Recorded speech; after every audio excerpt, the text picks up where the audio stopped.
Good morning friends. GST platform के YouTube channel में आप सभी का स्वागत है। जी हाँ फ्रेंड्स, जीएसटी पोर्टल के अंदर जो जीएसटीआर 1 की फाइलिंग होती है उसके अंदर काफी बड़ा चेंज और अपडेट जो है वो कर दिया गया है। ये अपडेट जो है अभी फिलहाल वैसे लोगों के लिए है जिनका टर्नओवर 500 करोड़ रुपए से ऊपर है और जिन्होंने ई इनवॉइसिंग करना स्टार्ट किया है। और लेकिन एक चीज आपको समझनी ये है यहाँ पर कि ई इनवॉइसिंग का जो फैसिलिटी है वो अब 100 करोड़ रुपीस तक के टर्नओवर के लिए एप्लीकेबल हो जाएगा 1 जनवरी 2021 से। तो अब अगर आपका टर्नओवर 500 करोड़ से कम भी है तब भी आपके लिए ये फैसिलिटी जो है जीएसटीआर 1 के अंदर इनेबल कर दी गई है, जिसकी मदद से आपको जीएसटीआर 1 भरने में थोड़ी सी आसानी जो है वो हो सकती है। क्या है वो चीज, आइए एक बार समझ लेते हैं और उसका क्या इंपैक्ट होगा वो भी समझ लेते हैं।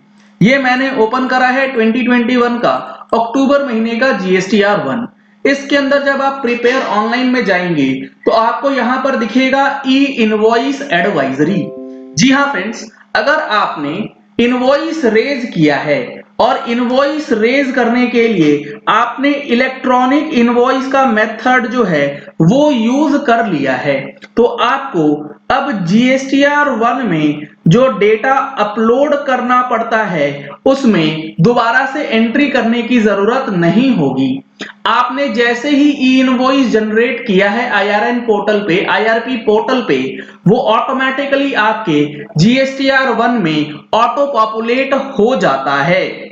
आप यहां पर देख पाएंगे जब आप टेबल नंबर 4A 4B जिस कैटेगरी का आप इनवॉइस ऐड करेंगे उस इनवॉइस के अंदर अगर आपने इलेक्ट्रॉनिक इनवॉइस से आईआरएन नंबर जनरेट किया होगा तो आपको यहां पर इनवॉइस जो है वो दिखाया जाएगा और यहां पर एक नया हेडिंग ऐड कर दिया गया है जिसका नाम दिया गया है सोर्स। सोर्स का मतलब यह है कि इस पर्टिकुलर इनवॉइस का ओरिजिन कहां से हुआ, क्या आपने मैन्युअली ऐड किया है या फिर इलेक्ट्रॉनिक इनवॉइस के पोर्टल से यह ऑटोमेटिकली आ गया है। तो यहां पर सोर्स जो है वो अब आपको दिखा दिया जाएगा। आगे इन्होंने जीएसटीआर 1 के अंदर जो ई इनवॉइस से रिलेटेड डेटा है इसका समरी आपको प्रोवाइड करेंगे। समरी प्रोवाइड कैसे होगी उसके लिए यहां पे बताया जाएगा ई इनवॉइस डाउनलोड हिस्ट्री। अक्टूबर महीने में जितना भी आपने ई इनवॉइस जनरेट किया है वो आपको यहां पर बता दिया जाएगा कि कौन से इनवॉइसेस आपने जनरेट किए हैं अक्टूबर महीने में, जिसका डेटा आपको यहां पर रिफ्लेक्ट कर दिया जाएगा कि 13 नवंबर 2020 के डेट में ये इनवॉइसेस आपने डाउनलोड करे हैं आईआरपी पोर्टल से। यहां पर आप देख पा रहे हैं based on E invoice reported system has auto populated details of relevant period of GSTR 1 in relevant tables, table 4A 4B 6B and 6C। Basically B2B invoices का डेटा जो है वो आपके आईआरपी पोर्टल पे जनरेट हो जाएगा।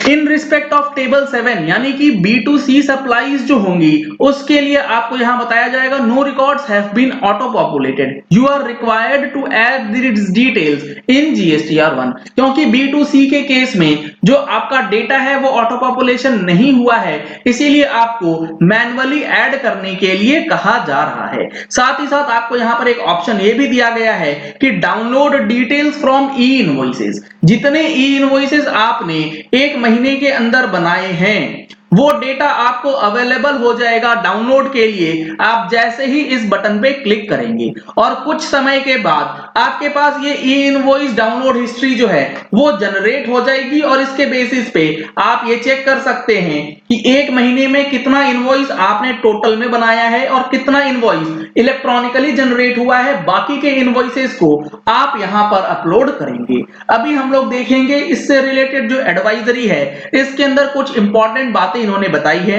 ये समझने से पहले आपके लिए एक जरूरी इंफॉर्मेशन यहां पर यह है कि 29 नवंबर 2020 को जो हमारा ऑनलाइन ट्रेनिंग सेशन ऑर्गेनाइज किया गया है, बेसिकली ये जो ट्रेनिंग सेशन है ये चेंजेस के ऊपर है। जीएसटीआर 9 और 9C में क्या चेंजेस हुए हैं financial year 18-19 and financial year 19-20 के रिस्पेक्ट में, जीएसटीआर 3B और जीएसटीआर 1 के अंदर जो फाइलिंग प्रोसेस चेंज किया गया है उसमें अब फाइलिंग किस तरीके से होगी, इन सारी चीजों के बारे में डिस्कशन होगा। रजिस्ट्रेशन के लिए आपको इन नंबर्स पे कॉल करना है और अपनी सीट्स जो है वो बुक कर लेनी है। रजिस्ट्रेशन क्लोज होने से पहले लिमिटेड सीट्स अवेलेबल होती हैं, सीट्स फुल होने के बाद रजिस्ट्रेशन नहीं हो पाएगा। अब देखिए जो इन्होंने एडवाइजरी इशू की है, इस एडवाइजरी का क्या मतलब है और इसमें क्या बातें इन्होंने बताया है। Certain notified taxpayers have to prepare and issue their invoices by obtaining an IRN, invoice reference number बना करके इलेक्ट्रॉनिकली जनरेट करना है जिसे ई इनवॉइस कहा गया। Upon successful generation of IRN, आपने किसी भी इनवॉइस का IRN जनरेट कर लिया तो वो ऑटो पॉपुलेट हो जाएगा रिस्पेक्टिव टेबल्स ऑफ GSTR1, चाहे वो 4A, 4B, 6B, 6C, जिस तरीके का इनवॉइस है ऑटोमेटिकली रेलेवेंट टेबल में चला जाएगा। आगे इन्होंने लिखा है in GSTR1 for the corresponding period was already filed by the taxpayer, then the details from e invoices can be downloaded as Excel file only. अगर आपने GSTR1 कॉरेस्पॉन्डिंग पीरियड की ऑलरेडी फाइल कर दी है तो वो डेटा आपका auto population नहीं होगा, सिर्फ और सिर्फ आप डेटा डाउनलोड कर पाएंगे। ऑटो पॉपुलेशन जो होगा GSTR1 के अंदर वो किस तरीके से होगा और कौन से सप्लाईज के लिए होगा। पहला है taxable outward supplies made to registered person. अगर आपने कोई B2B इनवॉइस काटा है लेकिन वो रिवर्स चार्ज की कैटेगरी में नहीं है, यानी कि आपकी सप्लाई जो है वो नॉर्मल है और B2B है, आपका जो GSTR1 का टेबल है जिसमें वो डेटा आएगा वो टेबल नंबर 4A होगा, जिसमें अट्रैक्टिंग रिवर्स चार्ज और ई कॉमर्स ऑपरेटर को छोड़ के जो नॉर्मल सेल्स है उसका डेटा दिखेगा। Taxable outward supplies made to registered person attracting reverse charge, अगर आपने कोई ऐसा इनवॉइस बनाया है जिसके ऊपर रिवर्स चार्ज आपके रिसीवर को पे करना है तो वो टेबल नंबर 4B में चला जाएगा। 4A नॉर्मल है, 4B रिवर्स चार्ज इनवॉइस की बात करता है। इसके बाद टेबल 6A है जहां पर एक्सपोर्ट सप्लाई के जो इनवॉइसेस होते हैं उसकी बात की जाती है। क्रेडिट और debit notes issued to the registered person, अगर किसी रजिस्टर्ड पर्सन को आपने क्रेडिट या डेबिट नोट इशू किया है इलेक्ट्रॉनिकली तो वो टेबल नंबर 9B में जाएगा, और credit note and debit note अगर किसी अनरजिस्टर्ड पर्सन को करा है तो वो टेबल नंबर 9B के अंदर अनरजिस्टर्ड वाली कैटेगरी में जो है वो ऑटो पॉपुलेट हो जाएगा। आगे इन्होंने लिखा है द आइटम लेवल डिटेल्स, जब डेटा अपलोड होगा तो ऑनलाइन पोर्टल पे जो चीजें आपको दिखेंगी इसमें एक नया लाइन आइटम ऐड कर दिया गया है सोर्स। ये मैंने आपको प्रैक्टिकली दिखाया है कि इस सोर्स का क्या मतलब है कि जो इनवॉइस अपलोड हुआ है उसका जनरेट कहां पे किया गया है IRN, तो वो ई इनवॉइस वहां पर दिखा दिया जाएगा सोर्स के नीचे। After auto population of details from e-invoice, in case of cancellation, such documents will be deleted in the respective table. आपने कोई इनवॉइस बनाया और उसका IRN बाद में कैंसिल हो गया तो वो डेटा जैसे ही आप IRN को कैंसिल करेंगे वो डेटा आपकी GSTR1 से डिलीट भी हो जाएगा। Before filing GSTR1, taxpayers are advised to review the details of e-invoices auto populated in the specified tables. जो डेटा ऑटोमेटिकली पॉपुलेट हो रहा है उसे एक बार क्रॉस चेक जरूर करना है कि जो इनवॉइसेस आपने एक्चुअली बनाया है वही डेटा ऑटो पॉपुलेट हो रहा है या नहीं।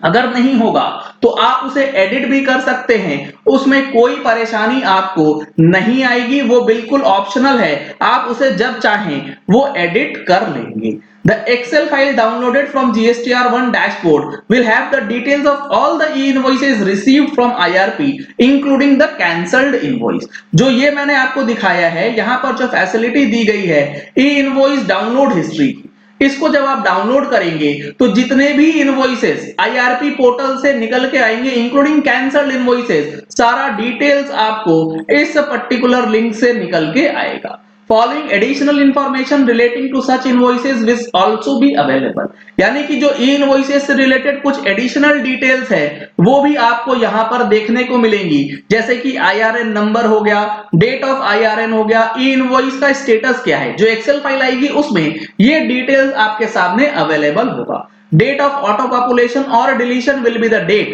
when the e-invoice details are auto populated in GSTR1 or the IRN is cancelled, यानी कि date of auto population and date of cancellation भी आपको उस एक्सेल फाइल के अंदर मिलेगा। GSTR1 ऑटो पॉपुलेशन और डिलीशन स्टेटस जो है वो आपको इस तरीके से दिखेगा, या तो ऑटो पॉपुलेटेड या deleted, auto population failed and deletion failed. ये 4 स्टेटस आपको एक्सेल फाइल में हर एक इनवॉइस के सामने देखने को मिलेगा। इन 4 में से कोई भी एक हो सकता है। तो ये काफी बड़ा अपडेट है जो कि GSTR1 के अंदर लाया गया है, जिसका यूज करके अब आप GSTR1 जो है ई इनवॉइसेस से डायरेक्टली फाइल कर पाएंगे। चलिए इस वीडियो को यही एंड करते हैं। आशा करते हैं कि आपको ये वीडियो पसंद आया होगा। अगर आपको ये वीडियो पसंद आया तो इस वीडियो को लाइक और शेयर करना मत भूलिएगा, ताकि मैक्सिमम लोगों तक ये इंफॉर्मेशन पहुंच जाए कि GSTR1 में जो अब चेंज किया गया है इसका क्या इंपैक्ट अब आपके ऊपर पड़ने वाला है। और अगर आपने अभी तक हमारी मंथली टैक्स मैगजीन सब्सक्राइब नहीं कराई है तो सब्सक्रिप्शन के लिए आपको नंबर्स स्क्रीन पे दिए जा रहे हैं। अभी डिस्काउंटेड ऑफर्स में आप हमारी मंथली टैक्स मैगजीन सब्सक्राइब करा सकते हैं, जिसमें हर महीने आपको टैक्स रिलेटेड अपडेट्स जो हैं वो दिए जाते हैं। दिसंबर महीने का बड़ा ही शानदार आने वाला है एडिशन, इसमें काफी नई चीजें आपको देखने को मिलेंगी। Thank you and have a nice day.